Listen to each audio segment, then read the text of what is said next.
அந்த கஷ்டத்தை அனுபவிச்சுட்டு நான் செய்ய தயாரா இருக்கேன். நீ ஜாமான ஒழுங்கா கொடுக்குறது கொஞ்ச நாளைக்கு உன் மனசாட்சிக்கு உனக்கு தெரியுமா? 30 ஆண்டுகளா நான் வேலைகள் இருக்கிறேன். நான் என்னைக்கு வந்தன்னைக்கு என்னமா சரக்கு வந்துச்சுதோ அதே முறையில தான் இன்னைக்கு வரைக்கும் வருது. என்ன அன்னைக்கு 15 ரூபாய் கொடுப்போம் எல்லாருக்கும் கூடி இன்னைக்கு 550 ரூபாய் கேட்கலாம். இதெல்லாம் எப்படி டீல் பண்றது? சரியா கொடுக்குறீங்களா என்ன தெரிஞ்சிருக்கவே இந்த திட்டத்தை அறிவிக்கணும். ஒரு அவசரத்துக்கு வந்தனால வந்து ஒரு போற போக்குல இந்த ஜாமனை வாங்கிட்டு போடுவோம் நினைச்சு வந்தாங்கன்னா நம்மளாலதான் கொடுக்க முடியுமா? இப்பொழுது ஒரு கேவலமான ஒரு திட்டத்தை நாங்களும் மார்ச் மாசத்துல இருந்து கத்திக்கிட்டு முடிஞ்சு ஓட்டிட்டு இருக்கோம். கஷ்டமா இருக்கு சொல்றோம். கொஞ்சம் கூட திரும்பி பார்க்கலையே. நான் என்ன சொல்றேன், சேலஞ்ச் பண்ணி சொல்றேன், என்னோட ரேஷன் கடைக்கு எந்த சிஎஸ்ஆர் ஆச்சும் ஒருத்தவாங்க. நான் சாக்க வச்சு மட்டும் உட்கார்ந்து பக்கத்துல முதல் 5 நாளைக்கு மட்டும் நீங்க இந்த கடையை நடத்தி கொடுத்து நீங்க என்ன முறையில நீங்க சொல்றீங்களோ அந்த முறையிலேயே நீங்க நடத்தி கொடுத்து சாக்க வச்சு மட்டும் பக்கத்துல வந்து அந்த வேலையை கத்துக்கிறேன். அதுக்கப்புறம் நான் வந்து நீ சொல்றதுதான் செய்யற ஐயா. இது முடியுமா? என்னாலேயே முடியாது. நீ எங்க முடிக்க போற? இப்படி ஒரு கஷ்டமான திட்டத்தை அறிவிச்சுட்டு எப்படியாச்சும் இவங்க நடத்துறாங்க, எப்படியாச்சும் கொடுத்துறாங்க. இவங்க வலிக்க உட்காந்துருப்பான். இவங்களுக்கு காலையில கடை ஆரம்பிச்சாலும் இன்டர்வல் கிடையாது. பணம் போட்டாச்சுன்னா முடிஞ்சு வச்சு இன்டர்வல் விட மாட்டாங்க. நேரா கிளைமேக்ஸ் தான். என்ன இப்படியே வேலை பார்த்து முடிச்சாக்கா 200 பில்லு போற இடத்துல 80 பில்லு நானே கஷ்டப்பட்டு வேலை பார்த்துருப்பேன். இன்னைக்கு அதிகப்படியான வேலை பார்த்துருக்கப்பா அப்படின்னு சொல்லி டோட்டல் போட்டு பார்த்தா 81 பாமாயில் ஓடி இருக்கும்.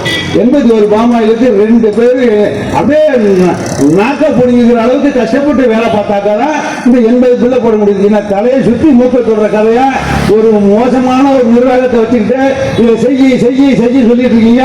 நாங்க உள்ள கஷ்டத்தை சொல்றோம், நீங்க நிறைவேற்று. இல்லைன்னா ஒண்ணுகிட்ட இருக்கிற ஆளு திறமையான ஆளு ஆய்வுக்கு அனுப்பாங்க, அங்காடிக்கு அனுப்பு. 5 நாளைக்கு நாங்க ட்ரைனிங் எடுத்துக்கிறோம் உங்ககிட்ட. அரசு அதிகாரிகள் இந்த வேலையை பார்த்து கொடுத்தீங்கன்னாக்கா நாங்க ட்ரைனிங் எடுத்துக்கிட்டு அதுக்கப்புறம் வழி பார்க்கிறோம். சரி, அது எப்படி நடக்கட்டும். கஷ்டமா தான் இருக்குது, ஓடிக்கிட்டு இருக்கு.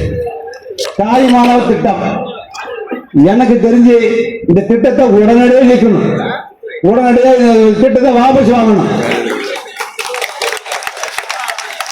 எந்த ஒரு சேர்ச்மெண்ட் கேளு, எப்பா நீ சந்தோஷமா அந்த திட்டத்தை கொடுத்துட்டு கேட்டு பாரு. அவங்க சொல்லிட்டாங்க, நான் சொல்ல ஒத்துக்கிறேன். எந்த ஒரு சேர்ச்மெண்ட் சரி போயிட்டு போகுது. திட்டம் அரசாங்கத்தில் அறிவிச்சுட்டாங்க, சந்தோஷம். இதுதான் இந்த தாய்மான திட்டம் நம்மளுடைய முதல்வருக்கு ரொம்ப பிடித்தமான திட்டம் வேற அறிவிச்சிருக்கிறாப்புல. சந்தோஷம், அவருக்கு செஞ்சு கொடுப்போம். நாங்க செஞ்சுக்கிட்டு தான் இருக்கோம். அதை ஏயா 10ஆம் தேதிங்கிற, 12ஆம் தேதிங்கிற, 4ஆம் தேதிங்கிற, 2ஆம் தேதிங்கிற எங்களுக்கே தலை சுத்துது. எல்லா ஜாமானும் இருக்குமா இருக்காது அப்படிங்கிறது தெரியல. அந்த சூழ்நிலை கஷ்டப்பட்டு ஆரம்பிச்சா கூட இந்த இருக்கிற சிஎஸ்ஆர், பிடிஎஸ் டிஆர் சும்மா இருக்க மாட்டாங்க. காலையில 7 மணிக்கு போட்டோ போடணும். இது எந்த மனித உரிமை வருது உங்களுக்கு? எல்லா மாவட்டத்தையும் சொல்றாங்க, எனக்கு தான் சொல்றாங்க நினைச்சிட்டு இருக்கேன். தஞ்சாவூர் மாவட்ட சார்பான பேசிட்டு இருக்கேன். 7 மணிக்கு போடு, 8 மணிக்கு போட்ட என்ன மனித உரிமை வருது? எந்த மனித உரிமை வருது? அந்த 9 மணிக்கு தான் நம்ம ஆரம்பிக்கணும். அவங்க வேணா சொல்லிக்கிட்டே இருக்கட்டும். ஐயா முதலமைச்சர் அவர்களுக்கும் இந்த ஆட்சியாளர்களுக்கும் நான் வேண்டுகோள் வைக்கிறேன். இந்த தாய்மான திட்டம் எங்களுக்கு பிடிக்கல, திட்டத்தை நிறுத்தணும். இல்ல ஐயா அம்மா அவர்களுக்கு பிடிச்சிருக்கு, இதை சிறப்பா செஞ்சு கொடுக்கணும் அப்படின்னு நினைச்சீங்கன்னா நாங்க செஞ்சு கொடுக்க ரெடியா இருக்கோம். ஒரு 3 வித்தையை மட்டும் நீங்க செஞ்சு கொடுத்தா போறோம். அந்த புல்லட் கடைசி நிப்பாட்டிடுங்க. இந்த தாய்மானவர் போற நீங்க செஞ்சிடலாமா? தாய்மானவர் திட்டம் போற அன்னைக்கு அந்த புல்லட் கடைசி நிப்பாட்டிடு.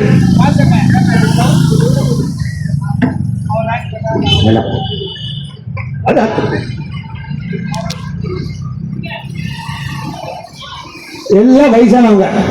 ஏன் அவங்களுக்கு இந்த ரேகை வாங்கணும்?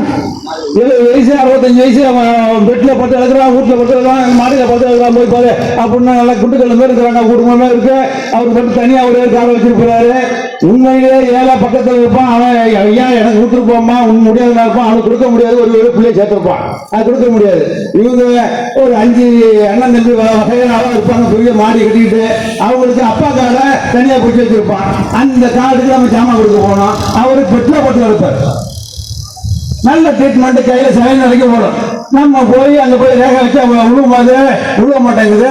அந்த கையை பிடிச்சி நம்ம வந்து அந்த கட்டணைய வச்சு அதை உள்ள வச்சு அது ஜாமான் கொடுக்கணுமா? எல்லாருமே 65 வயசு 70 வயசு முடியாதவங்க தானையா. அந்த ரேகை வைக்கிறத பயோமெட்ரிக்கை மட்டும் நிறுத்திடுங்களேன். இந்த தாய்மான திட்டத்துக்கு பயோமெட்ரிக் ஆட்டோமேட்டிக்கை நிறுத்து, ப்ளூடூத்தை கட் பண்ணு, அந்த முடிஞ்சா ஒன்னால பொட்டலமா போட்டு கூட நீ கொடுக்கவே மாட்டேன்.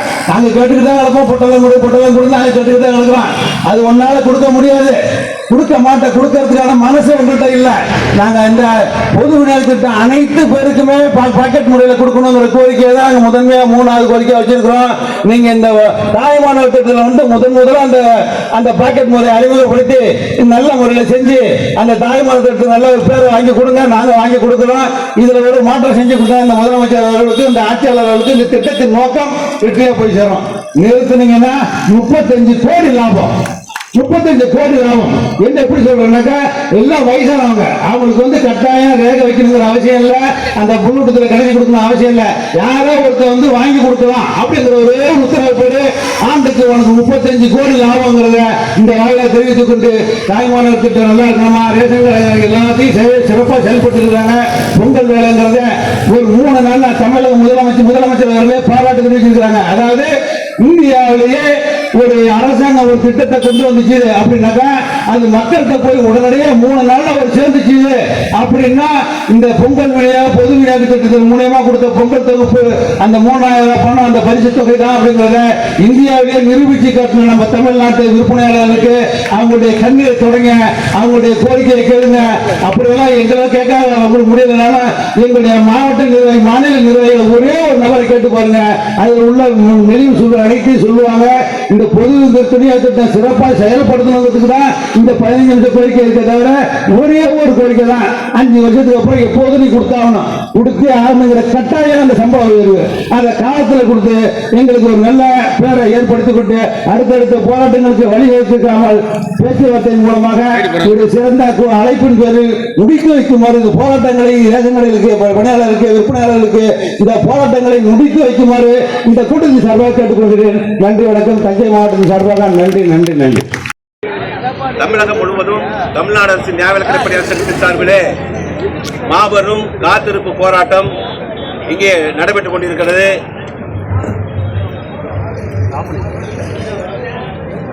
எங்களது நியாயமான கோரிக்கையான பொது விநியோக திட்டத்திற்கென தனித்துறை வழங்கப்பட வேண்டும். டிஎன்சிசி இடைத்தராசும் நியாய விலைக் கடையில் உள்ள பிஓஎஸ் மிஷின் விற்பனை முனையமும் இணைக்கப்பட வேண்டும். ப்ளூடூத் முறையை அதில் உள்ள குளறுபடிகளை சரி செய்யப்பட வேண்டும். அனைத்து நியாய விலை கடைகளுக்கும் இடையாளர் நியமனம் செய்யப்பட வேண்டும். ஓய்வு பெற்ற நியாய விலைக் பணியாளர்களுக்கு போதிய ஓய்வூதியம் வழங்கப்பட வேண்டும். மகளிர் நியாய விலைக் கடைகளை அரசே எடுத்து நடத்தப்பட வேண்டும். இது போன்ற 15 அம்ச கோரிக்கைகளை வலியுறுத்தி இன்று தமிழகத்தில் உள்ள அனைத்து விற்பனையாளர்கள் ஒன்று கூடி இந்த அரசு எங்கள் அழைத்து பேச்சுவார்த்தை நடத்தும் வரை இங்கே காத்திருப்பு போராட்டம் மாநில நிர்வாகிகள், மாவட்ட நிர்வாகிகள், ஒன்றிய நிர்வாகிகள், அனைத்து நியாய விலைக்கடை பணியாளர்களும் இங்கே காத்திருப்பு போராட்டம் நடைபெற்றுக் கொண்டிருக்கிறது. தாய்மானவர் திட்டத்தை செயல்படுத்துவதில் என்ன குளறுபடி? தாய்மானவர் திட்டத்தில் பொருள் வழங்குறது ஒரு நிர்வாகம் பொருள் வழங்குகிறது. அதை விநியோகம் எங்களுக்கெல்லாம் விநியோகம் செய்வது டிஎன்சிசியிலிருந்து விநியோகம் செய்கிறார்கள். எங்களை நிர்ணயிக்கிறது கூட்டுறவுத்துறை. இந்த தாய்மானவர் திட்டத்தில் வயதானவர்களுக்கு நாங்கள் வீடு தேடி சென்று பொருட்களை வழங்குகின்றோம். அவ்வாறு வழங்கும் பொழுது வீட்டுக்குள்ளே சென்று அந்த அவர்களிடம் விற்பனை முனையத்திலே ரேகை வாங்கி கொண்டு வெளியிலே வரும் பொழுது இந்த ப்ளூடூத் அப்படியே ஆஃப் ஆகி விடுகிறது. வெளியே செல்லும் பொழுது அந்த நெட்டு ப்ராப்ளம் அங்கே உருவாகிறது. இடையாளர் இல்லாமல் கண்டிப்பாக அந்த திட்டத்தை நிறைவேற்ற முடியாது. ஆகையினாலே தமிழக அரசு இந்த குளறுபடிகளை எல்லாம் உடனடியாக நிவர்த்தி செய்ய வேண்டுமாய் தமிழ்நாடு அரசு நியாய விலைக்கடை பணியாளர் சங்கத்திலே கேட்டுக்கொள்கின்றோம். அதே போல அங்கு ஒவ்வொரு நியாய விலைக் கடைகளிலிருந்தும் வீட்டுக்கு எடுத்துச் செல்லும் பொழுது லாரி, அந்த வேன் தேவைப்படுகிறது. அந்த வேனுக்கான வாடகை எங்களுக்கு வழங்கப்படுவதில்லை. எங்களுக்கான சிறப்பு தொகை கொடுக்கின்றார்கள், அதுவும் தரப்படவில்லை. ஊக்கத்தொகை 200 ரூபாய் ஊக்கத்தொகை இந்த தமிழக அரசு அறிவித்திருந்தது, அதுவும் வழங்கப்படவில்லை. இது போன்ற குளறுபடிகள் எல்லாம் எங்களுக்கு உடனடியாக நிவர்த்தியாகப்பட வேண்டும். ஆமா, அதே போல புதிய ஊதிய உயர்வு இப்ப தமிழக அரசு இருக்கிறது. குழு பரிந்துரைத்திருக்கிறது. அந்த குழுவை உடனடியாக வெளியிட வேண்டுமாய் இந்த காத்திருப்பு போராட்டம் முன்பாக கேட்டுக்கொள்கின்றோம். KR விஸ்வநாதன், மாநில பொதுச் செயலாளர், தமிழ்நாடு அரசு நியாய விலைக்கடை பணியாளர் சங்கம். நடைபெற்றுக் கொண்டிருக்கும் காத்திருப்பு போராட்டத்தை வெகு சிறப்பாக நடத்தி கொண்டிருக்கும் மாநில நிர்வாகிகள் மற்றும் இந்த கூட்டத்திற்கு சிறப்பு அழைப்பாளராக ஆளுநர் கூட்டணி கட்சி சட்டமன்ற உறுப்பினர்கள், நிர்வாகிகள் அவர்கள் மற்றும் மாவட்ட நிர்வாகிகள், வட்ட நிர்வாகிகள் எல்லோருக்கும் என் முதற்கண் வணக்கத்தை தெரிவித்துக் கொள்கின்றேன். தோழர்களே, யாரும் வெளியில போகாதீங்க. நம்ம எதுக்கு வந்திருக்கோமோ அந்த வேலையை பாருங்க. அந்த பின்னாடி உள்ள பஸ், அந்த கார்லாம் கொஞ்சம் எடுத்துருங்க. அந்த இருப்பிடம் போடணும், சேர் போடணும். அந்த காரு, பஸ்